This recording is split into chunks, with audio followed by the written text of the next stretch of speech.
Dr. Obafemi Alalade is a consultant psychiatrist specializing in general adult and perinatal psychiatry.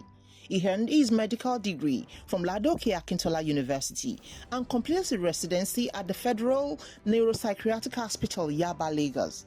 A fellow of the West African College of Physicians, he also holds a master's in managerial psychology and is pursuing a PhD.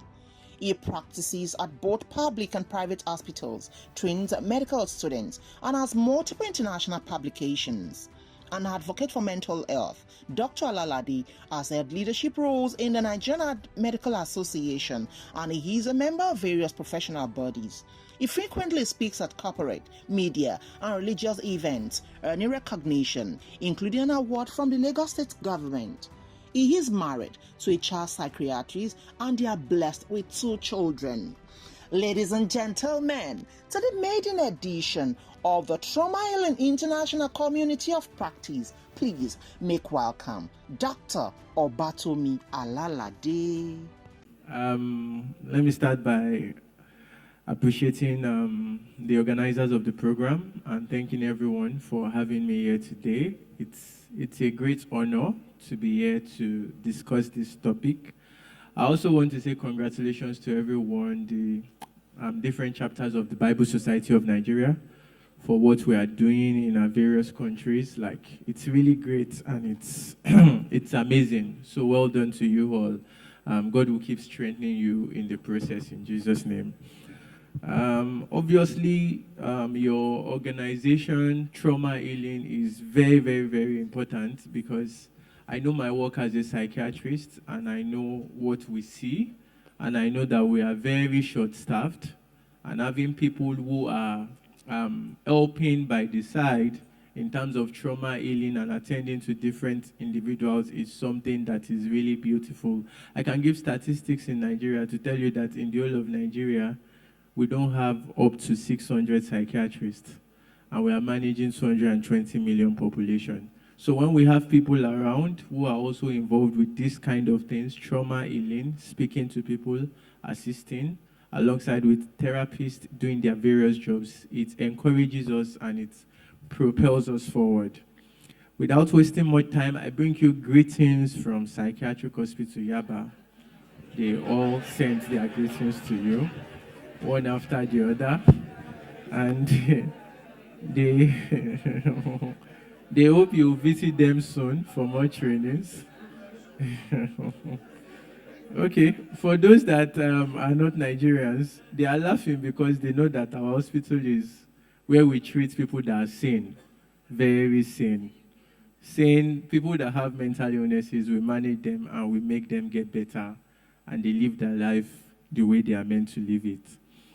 Okay, the topic before me today is youth and trauma, global perspectives on healing the next generation. I'll try to move fast. I want to believe that some of the things I would mention had been mentioned earlier, and I'll just try to make it fast. I will introduce the topic. I'll mention the different causes, take a little brief history about the youth brain and adolescent brain. Then we'll move to management, supportive strategies, and conclusion. I like defining terms so that we can understand things better. The topic is youth and trauma, global perspectives on healing. Exactly who is a youth? And I decided to go to the World Health Organization and the United Nations to quote it, to say that adolescent is between 10 and 19 years, but the youth is between 15 and 24. Young people now covers the age range from 10 to 24. It's quite important knowing this as to who youths are, because in our job as helping people with trauma, we have realized that a lot of traumatic experiences actually starts from childhood. And if it's not well managed, it leads to an individual or an adult that is not well formed. Now, what are global perspectives? Global perspectives are awareness and understanding of different cultures, societies, and global issues. So we want to see a global perspective on healing, which is generally what we want to see. What is healing? Healing is a process of returning to health. So when things is not going on well, you want to restore the structure, you want to restore the function, you want to restore back to health. And next generation is more like the community coming. Now let's define trauma. In mental health, we have 2 Bibles, which we call our Bibles, so to speak. We have a diagnostic manual, the ICD-10 and DSM-5. Now let's see how they define trauma. They define trauma, traumatic events as what? As exposure to threatened death, serious injury, or sexual violence. And the exposure may be direct or indirect. You know, somebody was talking earlier, which will say about secondary trauma and how to manage it and what they face. You know, indirect trauma in different ways, which we all face even by listening to those that are going through traumatic events. Trauma can also be seen as an event that you experience as harmful or life-threatening, and that's according to the Substance Abuse and Mental Health Services Administration. It can happen at any age, because you could see, I've experienced clients who will tell you about traumatic events that happen as early as 4 years of age, and you'll be wondering, can they remember or not? And if you really confirm from their family, if they had spoken at that time, they'll tell you and say, oh, well, something like that occurred, said one uncle somewhere was touching inappropriately, leading to some form of finger walking on the body and stuff like that. And they can remember. So it can occur at any age. However, it's very bad if it occurs at a young age because of the brain of a growing child, which we'll see very shortly. Now, it has lasting effect on physical and mental well-being. Very, very, very true. A lot of patients present in front of me due to traumatic events or then having mental illnesses secondary to traumatic events, which we definitely have to manage and which is also important for us to know in the management profile because, like I said, we can't do it alone. And that's why we are happy having a community like this wherein trauma healing is part of what we can do and we can also assist better in the society. Let's look at a brief statistics, right? 70% of the world's population have been exposed to a traumatic life event. And the resulting mental health problems represent a major challenge to public mental health services globally. Someone mentioned earlier, even we, the individuals that are managing those that are going through trauma, might have gone through a traumatic event before, and that's very true. I have a resident doctor in the hospital right now, and she started speaking to patients. And over time, just listening to different patients mentioning their story and some mentioning her story about what she went growing up, she told me she can't see patients again, that she needs some time. Why? Because it was reflecting whatever she has also gone through, the trauma she has not fully healed from, and affecting her functioning in relating with other patients. You know, someone mentioned it earlier. By listening to all of these things, if you don't have a way in which you yourself debrief or you walk around it, before you know it, you yourself will just become so bad. A lot of my clients would ask me, say, doctor, who listens to you? I said, well, me too, I have my own therapist that I speak to, which is not a bad thing at all. Though my first therapist is my wife, Sha. And then I engaged another professional person. I'm sure when you listened to the presentation, introduction of me, I'm married to another psychiatrist. So both of us are doing mental health for each other in the house, right? So that's just by the way, right? So up to 20% of these people, they meet the criteria for post-traumatic stress disorder, which we'll talk very soon. Women are twice likely to develop these things, and a lot of this trauma could be after rape, physical assault, and other sexual assaults. And like I said, women have a greater risk of experiencing an adverse childhood event. A lot of females that I see, by the time you speak to them, the reason why they are right now is because of the trauma they experienced in childhood. And the trauma, why they are not even doing well in their family, in the society, is because of some of this trauma that they've not healed from. And that's why we are there. That's why we are called. And the former speaker mentioned something about psychoanalysis. You don't just look at the individual. You go deep to the roots. And before you know it, that's how you can help. Oh, you are not doing well in your family. You can't maintain a home well. What was the experience? What was the trauma? Was there a rape? Was there a father doing something? Someone mentioned incest. 14-year-old, 16-year-old, all this could be traumatic events. Now, what are the causes, just to move forward? I know we know all of this. Medical trauma, people could be traumatized from even hearing that they have an illness in their body. Oh, doctor, are you meaning to tell me now that I am mad? I say, oh no, I'm not mad though, but you just have a mental illness that we can manage. If I don't manage them very well, that alone could lead to some trauma, right? Or trauma from a family member committing suicide, and you start thinking about it. Or even parents that bring their child to the hospital to say, how come my child has a mental illness? And they don't really recover from the knowledge of knowing that they have a child. You know, in this part of the world, there's still stigma. There's still, no, I mentioned that greetings from psychiatric hospital, and all of us are laughing like we are in a hospital. It's still an hospital, right? But we see it differently. And so people could have medical trauma from whatever illnesses they are going through. I know people who have had trauma from investigations. I can't deliver a child. They said I should go and do an HSG. And from doing the test, they turned my leg like this and that. That trauma in itself, they don't even want to listen. And some people have gone through trauma from other medical conditions, including childbirth, right? Sexual trauma, like we mentioned, a lot of rape incidences, which are which are there and still happening. Family trauma, which could be due to parents, intimate partner violence, and things like that. Refugee, people that are living in camps, different camps, wherein they have to take them away from their houses, displaced due to war, terrorism. There could be refugee trauma, grief from a loss, disaster, like I mentioned, and childhood neglect. Childhood neglect, obviously, due to poor parenting styles. Sometimes some people use examples of those of us living here in Lagos. You have to wake up by 5 a.m., you've gone to work, the wife has gone, ends must meet, and you are neglecting the child. From that could actually serve as a needles of trauma. There are different types of trauma, just to move further.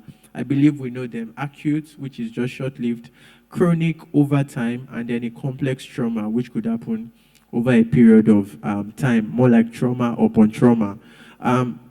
As much as childbirth is something beautiful, people could actually experience an acute trauma from childbirth, transportation accidents. There are different examples of what could give trauma to an individual.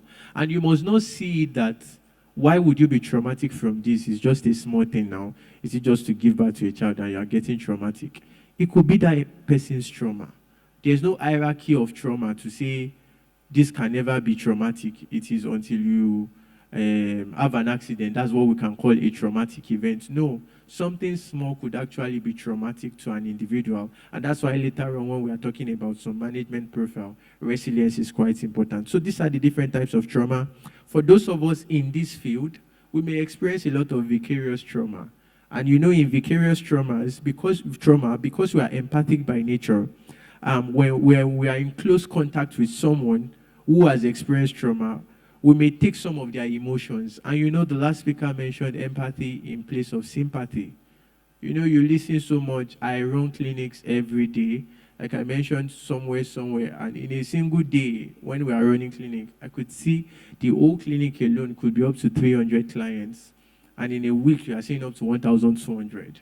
Because you are listening to all these stories. Everything. As I'm listening to it, obviously, I'm also... in some way, right? But you must, I've learned how to, trust me, it cannot affect me. I've learned how to just distance myself over time, because I cannot become traumatized. It's not possible, right?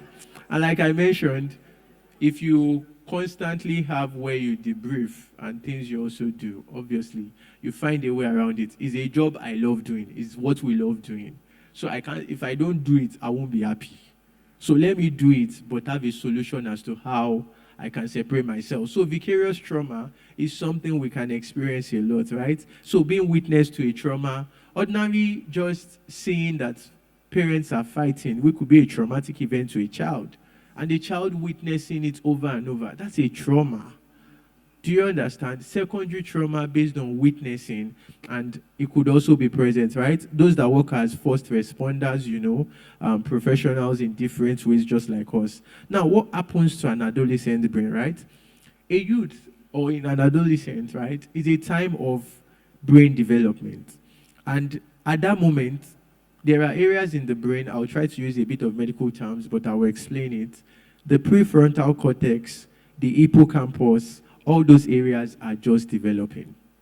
They are just growing. And that is why it's easier for you to influence an adolescent, because those areas in the brain are for judgment. So if an adolescent starts smoking and you say, oh, why is it that youths are smoking more?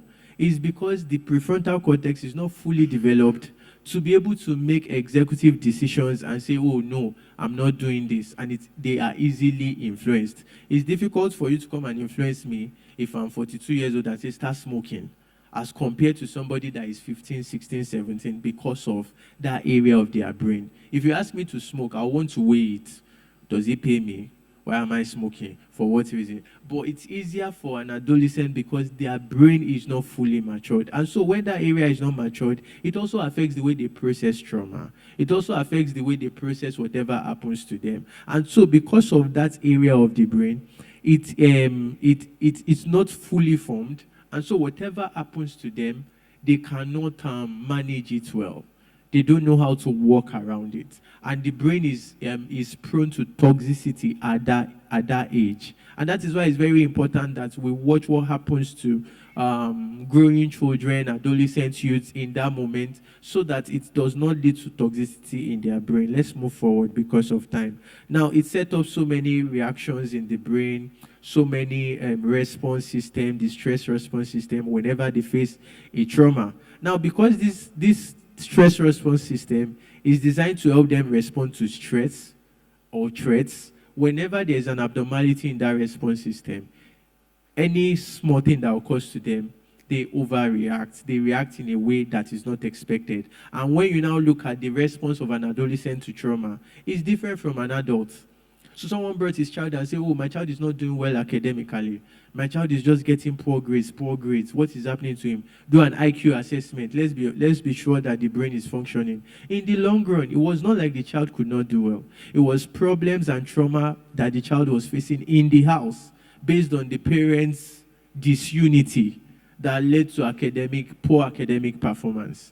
And so adolescents, when you just see a decline in academics, that could be their own way of showing their response to trauma. And you are just wondering, why is it just a bad student? It's not because they are not brilliant. It's their trauma. Adolescents could now start having angry outbursts. A youth could just start getting angry. And you are wondering, oh, maybe it's the period. Maybe it's already getting to, now, secondary sexual characteristics. They could have mood swing. No.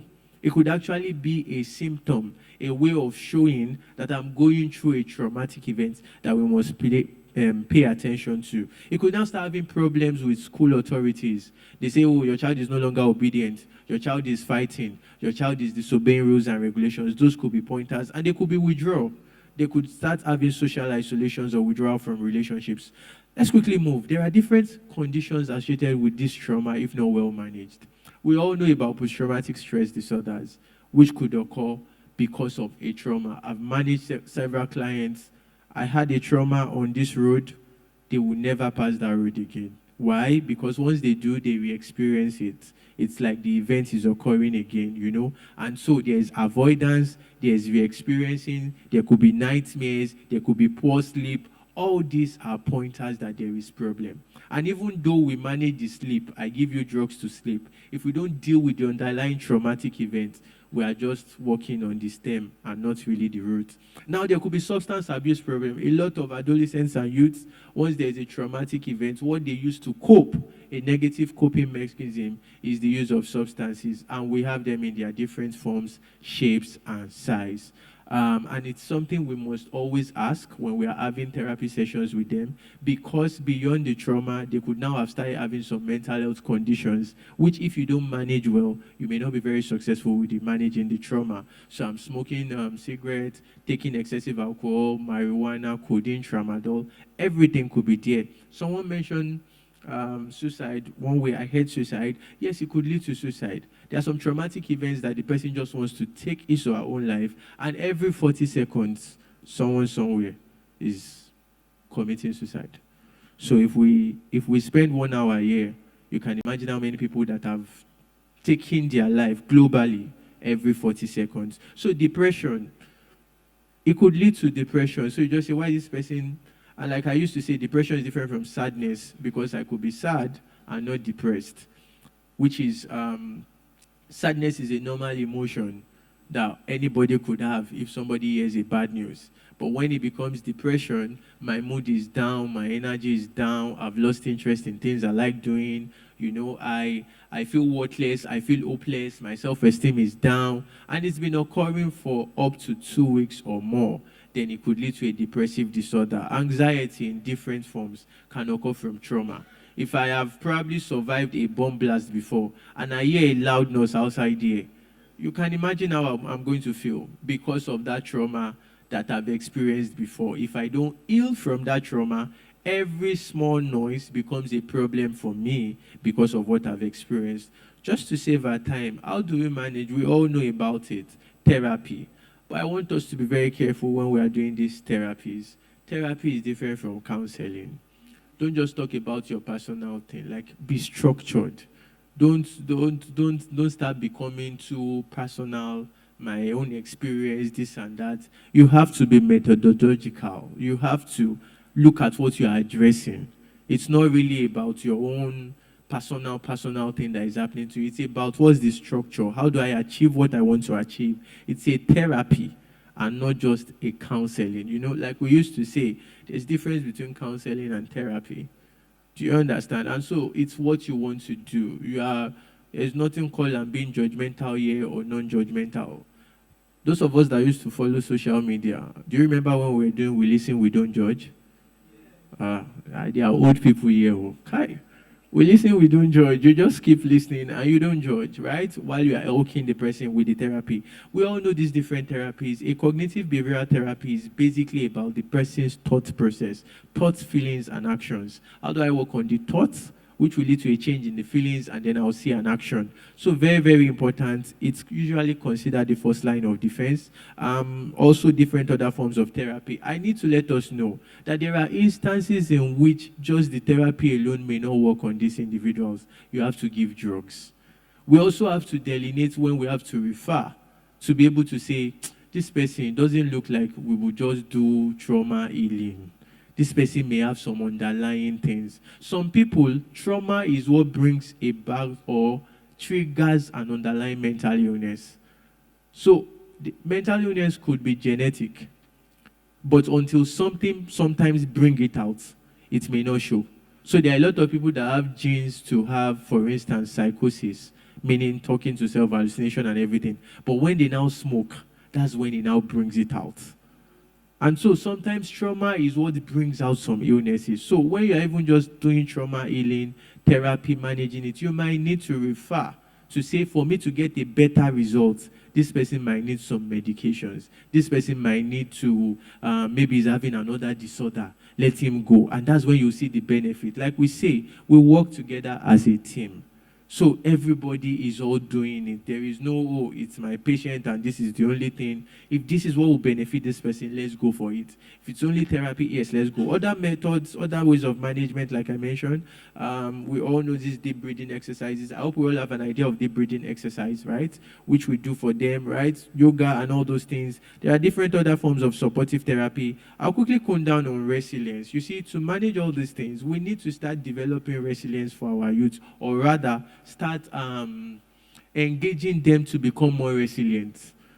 Have you noticed this trend that they'll say, oh, Gen Z does not have problem. You can even resign from your job the following day and tell you, I'm not doing your job again, just go. They are not ready to go through. And now everybody is about mental health. You're affecting my mental health. Oh, don't disturb me. Oh, this thing, that thing. Because resilience is going down. We must build up resilience in us, in our youths, in individuals, to be able to cope with realities, to be able to cope with what happened. Even the definition of mental health says ability to cope with the normal stress of life. Stress is part of life, but we need to develop our youths as they are growing up. It is part of it, right? They must be able to know that when you go through a situation, you overcome it. It builds you up, and that is when they can work well in society. Now they don't care. They just leave whatever they are doing. Anyhow you like it, continue your work. So resilience is a key that would help even in navigating through traumatic events in people that may have it, or even in our youth. Now, how do you show resilience? You can recognize the impermanence of difficulties, meaning no matter what it is, it's not permanent. I'll be able to walk through it. You must also know what you can control and what you cannot control, right? This is beyond me. I can't control it. Even if they like, for us in Nigeria, let them say fuel is 1,000 naira. If you shout from up to down, you can't change it. So you must know that and work around it, right? Have the necessary tools to manage your stress. Someone mentioned it earlier, seeing setback as opportunities for growth. We need to also know that technology is also a way that is coming up to help us manage a part of the global trends to help youths manage and build resilience and manage their mental health and navigate through trauma. Now there are different apps now that can help you download on Play Store. There are different online therapies that you can do to help whoever you are going through something, you have a trauma, or you feel that you just need to talk. Like I say, everybody needs a therapist. I have people I talk to, I've never even met them before in my life. You know, you do telemedicine. So now there are different ways we can now start introducing and making technology work for us in our dealing. Even for us here in trauma healing, we can develop an app. You can develop something that people will just download and then, okay, just enter your name. What are you going through? You see different things, you know. Develop something for people to access in different areas. So far, you have an Android phone. You can even do it. I have places where I work in which people will just select me and say, I want to speak to this person. And you just set up an appointment. So if you develop these apps, you can penetrate more to other people that would not even see you. And from there, even websites and everything, social media engagement is also very important. We must now learn to see how we can engage AI tools, engage all these new developments to see how we can reach more to people. Not everything has to be traditional. Not everything has to be physical. Have to be we gather together. You can walk through. We all know how people have meetings now, right? In different ways. Let's develop that for us in trauma healing so that we can reach much more people that will just access this thing than us. Everybody has a role. The government has a role. The NGOs have a role, but we must improve health education. We must build resilience. Let people know that there is help. And let people know that there is no small or big trauma. You see, whatever little thing you go through, if you don't manage it well, and there are layers building on top of it, it becomes a bigger thing. So, no big deal having a confounding relationship, having to go to therapies as much as you need them. There is no shame in going through it. And never forget that even you, the trauma healer, so to speak, also need someone that will keep healing you and also keep needing a therapy. So please, you just need to also take care of yourself. You need to refer. There's no big deal referring to another trauma therapist beside you or other person. You cannot, don't always take up all cases, and learn to know when to ask for help when needed so that you don't overburden yourself. It's very important. In conclusion, early intervention and support is key. The sooner we identify and address trauma, the better chance we have in mitigating its effects. And it requires a concerted effort from parents, educators, healthcare providers, every one of us to create environments that foster resilience and provides appropriate care. Thank you very much for your time.